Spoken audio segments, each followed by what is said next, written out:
छोटी मनु ने गुल्लक से सब सिक्के निकाले और उनको बटोर कर जेब में रख लिया। निकल पड़ी घर से। पास ही केमिस्ट की दुकान थी। उसके जीने धीरे धीरे चढ़ गई। वो काउंटर के सामने खड़ी होकर बोल रही थी, पर छोटी सी मनु ना तो किसी को नजर आई और ना ही उसकी आवाज़ किसी को सुनाई दी। सब व्यस्त थे अपने कामों में। दुकान मालिक का कोई दोस्त बाहर देश से आया था। वो भी उससे बात करने में व्यस्त था। तभी उसने जेब से एक सिक्का निकालकर काउंटर पर फेंका। सिक्के की आवाज़ से सबका ध्यान उसकी ओर गया। उसकी तरकीब काम आ गई। दुकानदार उसकी ओर आया और उससे प्यार से पूछा, क्या चाहिए बेटा?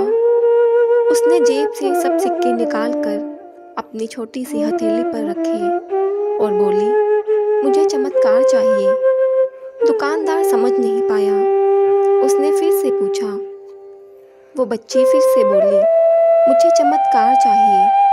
दुकानदार हैरान होकर बोला, बेटा यहाँ चमत्कार नहीं मिलता। वो फिर बोली, अगर दवाई मिलती है तो चमत्कार भी आपके यहाँ ही मिलेगा। दुकानदार बोला, बेटा आपसे यह किसने कहा? अब उसने विस्तार से बताना शुरू किया अपनी तोतली जबान से। मेरे भैया के सर में ट्यूमर हो गया है। पापा ने मम्मी को बताया है कि डॉक्टर 4 लाख रुपए बता रहे हैं। अगर समय पर इलाज न हुआ तो कोई चमत्कार ही इसे बचा सकता है और कोई संभावना नहीं है। वो रोते हुए माँ से कह रही थी, अपने पास कुछ बेचने को भी नहीं है, न कोई जमीन जायदाद है, न ही गहने। सब इलाज में पहले ही खर्च हो गए हैं। दवा के पैसे बड़ी मुश्किल से जुटा पा रहा हूँ। वो मालिक का दोस्त उसके पास आकर बैठ गया और प्यार से बोला, अच्छा तुम कितने पैसे लाई हो चमत्कार खरीदने को? उसने अपनी मुट्ठी से सब रुपए उसके हाथों में रख दिए।